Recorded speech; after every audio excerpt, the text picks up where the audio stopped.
السلام علیکم دوستو، آج جمعۃ المبارک اور اس وقت تقریباً شام کے 7 بجے ہوئے ہیں۔ آج کے دن کی نسبت سے اکثر لوگ مجھ سے سوالات پوچھتے ہیں اسپریچولی بھی، یا اس حوالے سے کہ جو ان کے سوشل ایشوز ہوتے ہیں لیکن ان کا اسپریچول حل۔ فار ایگزامپل سب سے زیادہ جو آج میں نے سوالات نوٹ کیے جو آج کل کے ایشوز چل رہے ہیں، اس حوالے سے جو مجھے سب سے زیادہ سوالات رسیو ہو رہے ہیں وہ یہ کہ کاروباری جیلسی بہت زیادہ ہے، یا کاروباری رائیول بہت زیادہ ہیں، یا کم از کم لوگ خام خواہ تنگ کرنے لگ جاتے ہیں یا خام خواہ کی ٹسل بنا لیتے ہیں۔ میں اس حوالے سے کچھ وظائف آپ کو بتاؤں گا جو میں نے اپنے اساتذہ سے ایران میں اسٹڈی کے دوران، ایران میں ایجوکیشن حاصل کرنے کے دوران سنے بھی، جب وہ اپنے پیشنٹس کو، اپنے کلائنٹس کو بتلا رہے ہوتے تو اس زمن میں سن بھی رہا ہوتا تھا، اور میں کیونکہ اسٹوڈنٹ تھا تو میں خود بھی ان چیزوں کو ایکسپیرینس کرتا تھا۔ فار ایگزامپل اگر آپ کو لگتا ہے کہ آپ کو کوئی شخص خام خواہ دشمنی کے اندر گھسیٹ رہا ہے، خام خواہ آپ کے ساتھ اس نے بہر بنایا ہوا ہے، اختلاف بنایا ہوا ہے، آپ کو خام خواہ ذلیل کرنے کی یا انڈرمائن کرنے کی کوشش کر رہے ہیں، تو آپ نے 2 نفل پڑھنے ہیں، اور ہر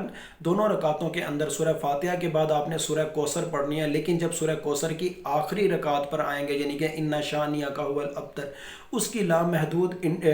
ریپیٹیشن کرنی ہے، آپ نے اس کو بارہا دہرانا ہے جب تک کہ آپ تھک نہ جائیں، اور اس کے بعد آپ نے رکوع کرنا ہے۔ اسی طرح دوسری رکعت میں بھی آپ نے اِنَّ شَانِئَکَ هُوَ الْأَبْتَرُ کی بارہا ریپیٹیشن کرنی ہے، اور اللہ تعالیٰ سے دل میں مدد مانگنی ہے کہ اس دشمن کے مقابلے میں، اس جالس ہونے والے بندے کے مقابلے میں، یا جو بائسنس کا اظہار کر رہا ہے اس کے مقابلے میں میری مدد فرما۔ اسی طرح ایک اور دعا ہے، اللہم انا نجعلک فی نحورہم ونعوذ بک من شرورہم، ہر نماز کے بعد 7 دفعہ پڑھنا۔ یہ بھی دشمنوں کو آپ کے راستے سے ہٹاتا ہے، ان کو کوئی نہ کوئی اپنی ڈال دیتا ہے، کوئی ان کو اپنی ٹینشن ہو جاتی ہے، کسی نہ کسی وہ اپنے کسی مسئلے کا شکار ہو جاتے ہیں جب آپ یہ دعا پڑھنے لگ جاتے ہیں، اللہم انا نجعلک فی نحورہم ونعوذ بک من شرورہم۔ اسی طرح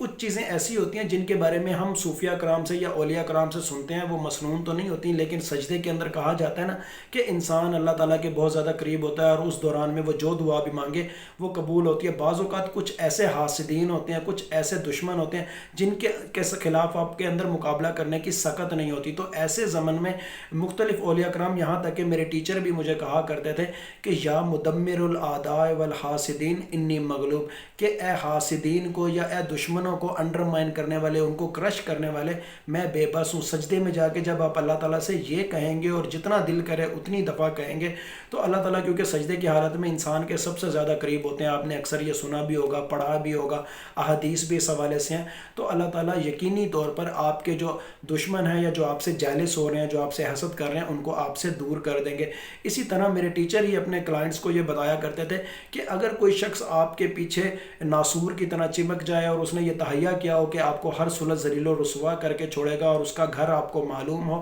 تو سورہ نوح کو 121 دفعہ پڑھ کر دن میں کسی بھی وقت جسٹ اس کے گھر کے باہر جائیں، اور اس کی گھر کی دیواروں پر اور اس کی انٹرنس پہ یا گھر کے دروازے پہ یہ دم کر دیں، سورہ نوح کو 121 بار پڑھنا۔ اس حوالے سے بھی بہت زیادہ مجرب بتایا گیا کہ دشمن کو اس کی اپنی پڑ جاتی ہے، یا اس کو گھر کے کوئی ایسے مسائل لاحق ہو جاتے ہیں کہ پھر وہ آپ کی طرف توجہ ہی نہیں کر سکتا۔ کبھی کبھی آپ کو لگتا ہے کہ کوئی آپ کو تنگ کر رہا ہے، لیکن آپ کے پاس اس کا مقابلہ کرنے کے لیے کسی کے ساتھ کی ضرورت ہونی چاہیے، کوئی آپ کا ساتھ دینا چاہیے کسی شخص کو، یا کوئی آپ کے ساتھ آپ کا خیر خواہ ہو جس کی وجہ سے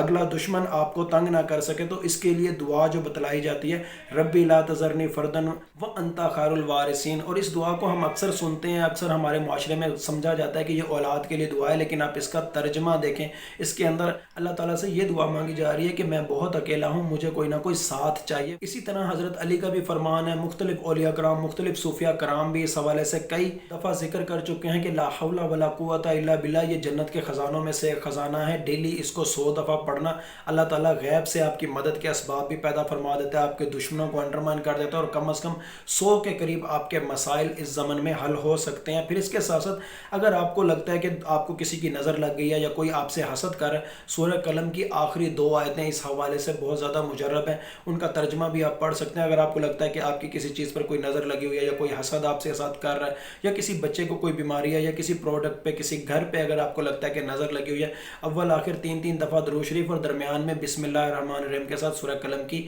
دونوں آیتیں 3 دفعہ پڑھنی ہیں، اور تینوں دفعہ ہر بار بسم اللہ الرحمن الرحیم ساتھ میں لازمی پڑھنی ہے۔ شروع میں بھی آپ نے 3 دفعہ درود شریف، اور تینوں دفعہ یہ دونوں آیتیں پڑھ کے آخری والی، اس کے بعد آپ نے پھر 3 دفعہ درود شریف پڑھنے ہیں۔ اسی کے ساتھ ساتھ سورہ یاسین کے اندر ہے سلام قولا من رب